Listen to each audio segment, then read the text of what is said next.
Something slightly different for today's video. Somebody recently asked me a fantastic question on one of my failed stealth camping videos, which basically boiled down to, why am I so fearful of people when I'm out camping, and why am I so worried about getting caught? And there's obvious elements to the answer that some of you will know straight away, and there's also some things that might be more specific to the area that I'm trying to stealth camp in, and also just provide a little food for thought for anybody who's maybe new to this and interested in getting out into the great outdoors themselves.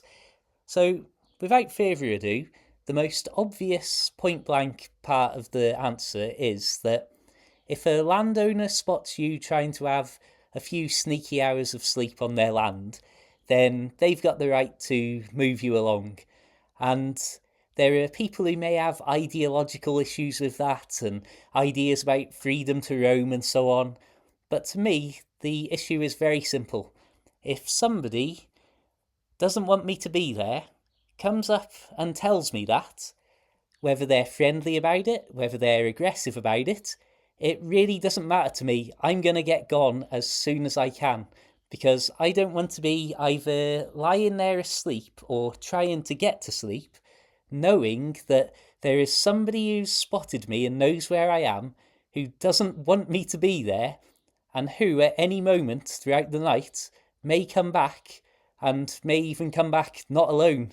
Secondly, and this will make me sound like I've got the world's most negative worldview, which is only partially true, but I simply don't believe that we live in an era where it would be sensible to fundamentally expect every interaction we had and every person we come across to be a good character with good intentions. Certainly not if these are unknown flashlights in the distance, in secluded areas in the small hours of the night. I'm sure that many of us can agree that society has a lot of issues these days, and one of those is that over recent decades there's an increasing number of people who are wandering around in the world who are under the influence of things that maybe they shouldn't be.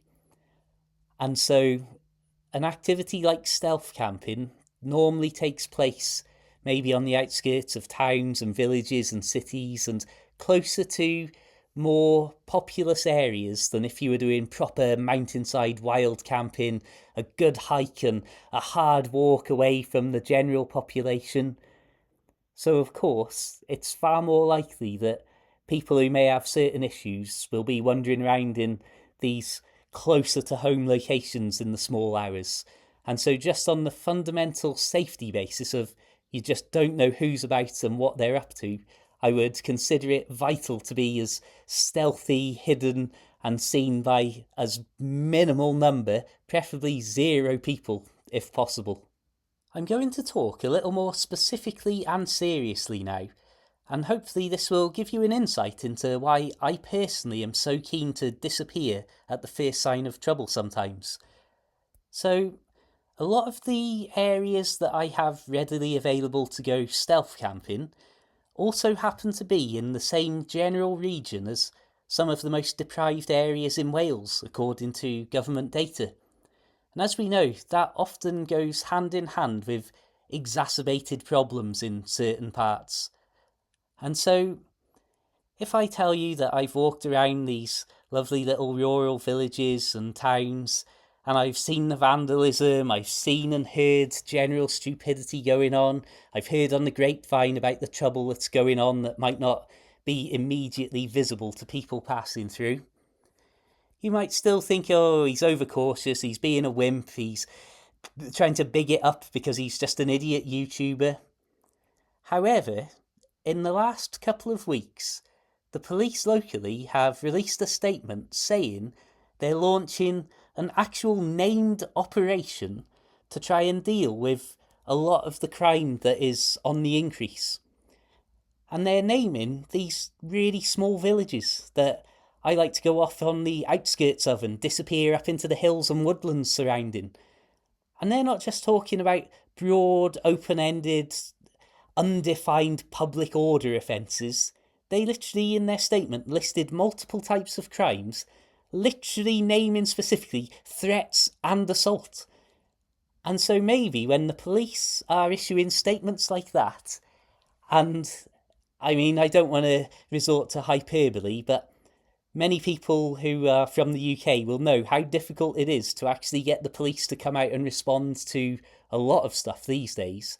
So to hear them talking in these terms and saying they're launching a named operation and stepping up patrols amongst these small villages and small communities should hopefully give weight to my own words when I say that if I'm going out even at length just about within walking distance of some of these areas, I want as few people to know that I even exist, yet alone to see me potentially setting up a campsite with my head torch on or boiling up some pasta with a little stove and a flame.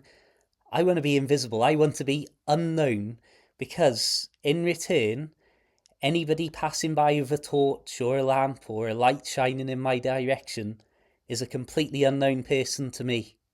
When you've got the police themselves making statements like that and characterising some of the problems of the area so completely brutally honestly as just a simple list of crimes, you can see why, if I circle back to that idea that I mentioned earlier of being wrapped up fast asleep in a bivy bag or a sleeping bag, maybe in a position that would be difficult to immediately defend myself or immediately escape from, yeah, you can broadly see why I would want as few people as possible to know where I am, and therefore it to be far less likely that anyone's going to stumble across me.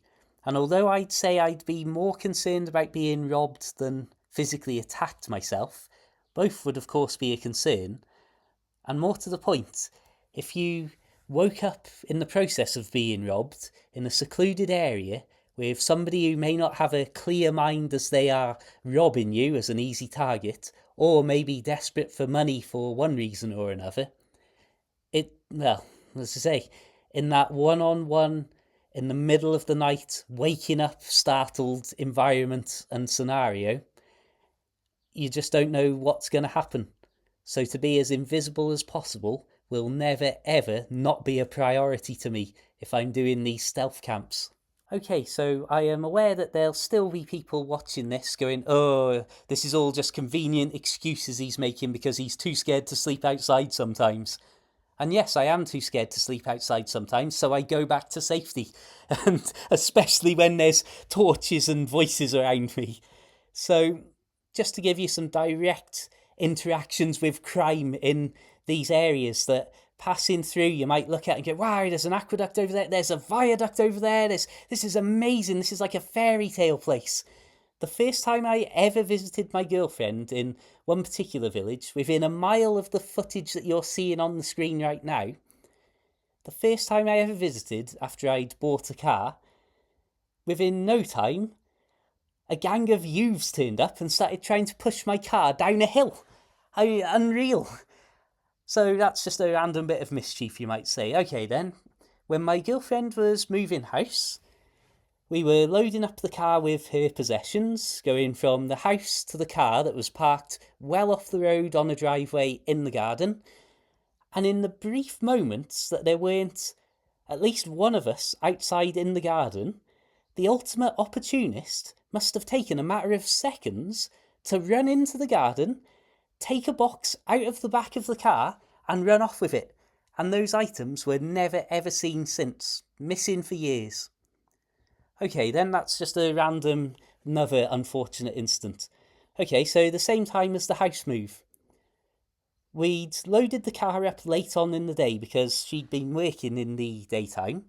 And so, in the short period of hours from leaving in that evening and spending the first night in the new house, and then going back to the old house the following morning, unbelievably, the garden had been vandalised with somebody coming in and breaking plant pots and stuff. Bearing in mind, this was a house that still had the vast majority of her stuff in. This was only the first night and novelty of spending the night in very basic conditions at the new place. Somebody'd been in, vandalised a load of the plant pots and smashed them up and thrown plants around. Then, almost more unbelievably, some of the good plant pots and planters had simply been tipped out and emptied, and the actual good pots stolen. The good plant pots are probably still in somebody's garden, maybe locally to this day, stolen within a few hours of somebody perceiving the house being empty. And so again, that's just another tiny little anecdotal item. I won't go into some of the more specific serious stuff because, well, it's a can of worms that I can't be bothered to open and go into. But you can start to see I've experienced and not just been a witness, but a victim of random crime in a tiny idyllic village that many people would be shocked to hear some of the stories of what's happened in it. I didn't want this video to be quite such a negative and long rant about rural crime, but the reality is this is the area that I go stealth camping in, and this is the concern and the background radiation of worry that I have when I'm out there seeing lights in the woods, hearing noises surrounding me late at night. And it simply comes down to a fact that there are bad characters around. In some areas there are more bad characters than others.